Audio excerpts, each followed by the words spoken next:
Dahil nga sa mainit ang nagaganap ngayon sa Egghead Island at papatakas na ngayon itong Straw Hat Pirates papunta sa Elbaf, tumataas nga ang tsansa na once na magtagumpay itong pagtakas ng Straw Hat Pirates, tataas din ang mga bounties nila. Bakit? Dahil imagine, hindi mabilang na Cyberpol agents, isang Gorosei, isang admiral, 9 na vice admirals, at 100 barko ngayon ang naka-standby para sa pagpatay kay Dr. Vegapunk. Meaning ganito na lang sila kadedicated para sa misyon na to. Kaya naman kung sakali nga at mag-failed itong misyon na to, siguradong ia-alerto ng buong Marines pati na ng world government ang lahat ng resources nila, mapatay lang itong si Vegapunk. Ngayon kung sakali nga at magtagumpay itong sila Luffy, siguradong itataas na ng Marines ang mga bounty nila. At yan nga yung pag-uusapan natin sa video na to. Ipipredict nga natin yung possible na magiging bounty ng buong Straw Hat Pirates pagtapos netong Egghead Island arc. So first, for comparison lang, sa nangyaring Ohara incident nga kung saan ang nag-iisang nakatakas si Robin,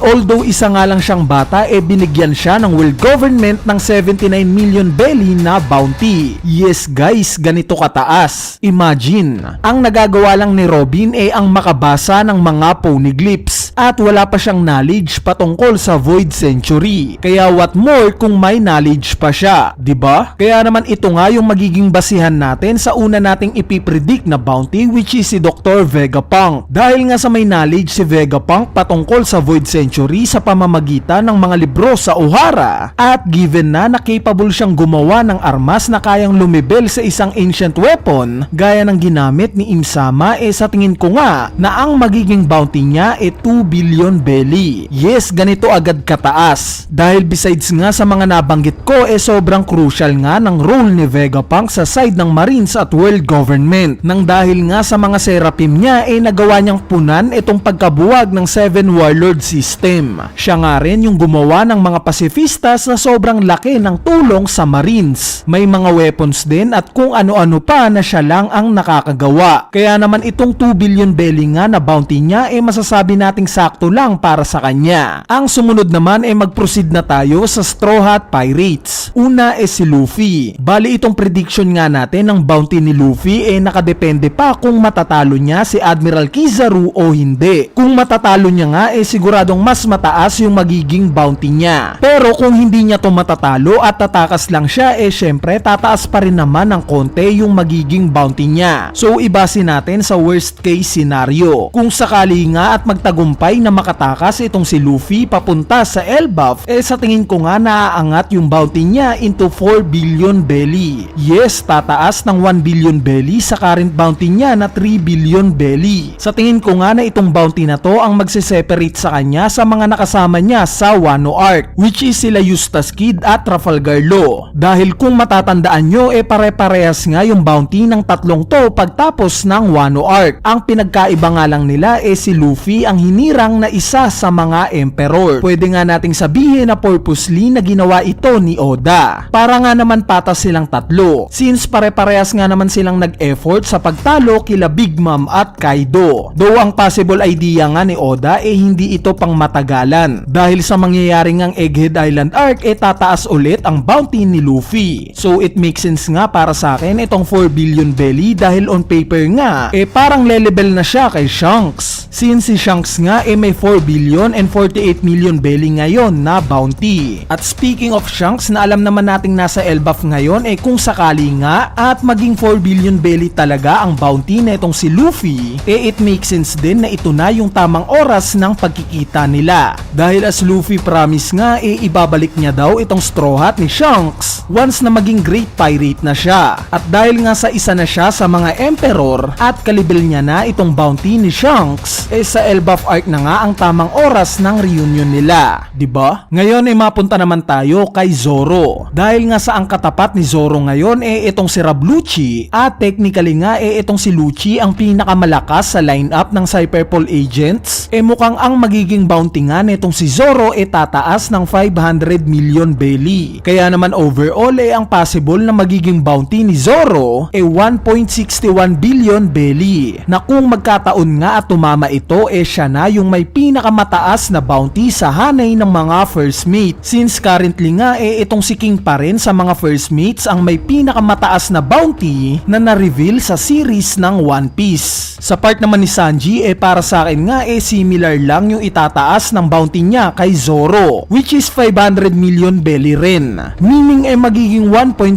billion belly na ang bounty netong si Sanji. Ang rason ko nga dito dahil nga sa currently mas mataas yung bounty ni Jinbei kesa kay Sanji, mukhang puputulin na nga ni Oda yung debate patungkol dito at ibabalik niya na bilang ikatlo sa may pinakamataas na bounty itong si Sanji. Sa paanong paraan? Dahil nga sa nakita nating bumaba na sa labo pace itong si Sanji, at base nga sa chapter review natin sinabi ko nga na ang possible na makakatapat niya itong mga vice admirals mukhang i-expose na nga ni Oda itong si Sanji sa mga marines para i-take note nila na hindi pipitsuging miyembro itong si Sanji ng Straw Hat Pirates. At syempre dahil dito itataas na ng mga marines itong bounty niya ng similar kay Zoro. Sa part naman ni Nico Robin na currently may 930 million belly na bounty dahil nga sa nalalapit ng makapunta itong Straw Hat Pirates sa Laugh Tale, dahil sa isa na nga lang ang kailangan nilang road poneglyph mukhang itataas nga ng mga marines itong bounty niya sa tingin ko ng 500 million belly rin. Yes guys, similar kila Sanji at Zoro. So kung magkatotoo nga ito hindi na nakakagulat, since from Wano Arc nga na 130 million belly lang ang bounty niya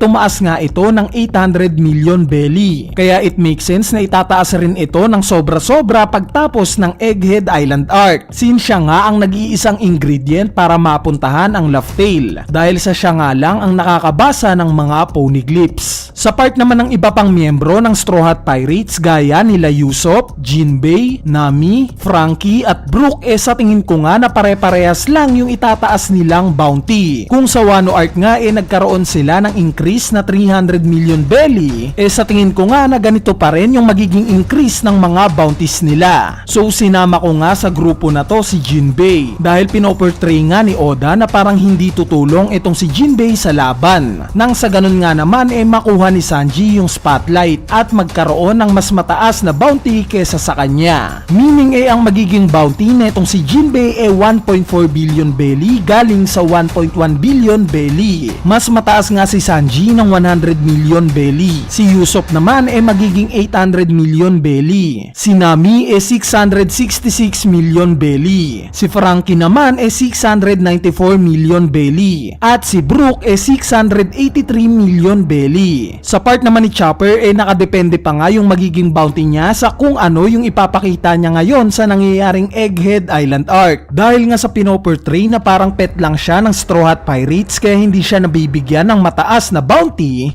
kung sakali nga at ipakita ni Chopper sa mga marines na hindi siya pet at actually halimaw rin siya in terms of battle, sa tingin ko nga na magkakaroon din siya ng increase na 300 million belly. Yes guys, pero kung sakali nga at hindi mapakita ni Chopper yung lakas niya sa mga marines, sa tingin ko nga na magkakaroon lang siya ng increase na 10,000 belly. So may dalawang way nga para sa magiging bounty netong si Chopper. Bali yung point nga ng pagkakaroon ng bounty ng Straw Hat Pirates pagtapos netong Egghead Island Arc gaya ng sinabi ko kanina, ito nga yung parang magiging worthy bounty nila na makukuha sana nila sa Wano Arc. Pero dahil nga sa marami silang kasama o naging katulong sa arc na yon, nag-hold back lang si Oda sa pagbibigay ng karapat-dapat na bounties nila. Kaya nga nakita natin na pinarehas lang ni Oda yung bounty ni Luffy kila Eustace Kid at Trafalgar Law. Si Zoro naman hindi tumaas ang bounty ng lagpas kay King. At si Sanji ginawang mas mababa yung bounty kesa kay Jinbei. Anyway, para sa inyo ba? Ano sa tingin nyo ang magiging bounty na itong buong Straw Hat Pirates pagtapos na itong Egghead Island Arc? Isama nyo na nga rin si Dr. Vegapunk. Mas mataas ba sa binigay ko o mas mababa? Bali kung may suggestion nga kayo, wag na kayong mahiyang i-comment yan sa ating comment section sa ibaba para mapag-usapan natin yan. So yun lang, peace!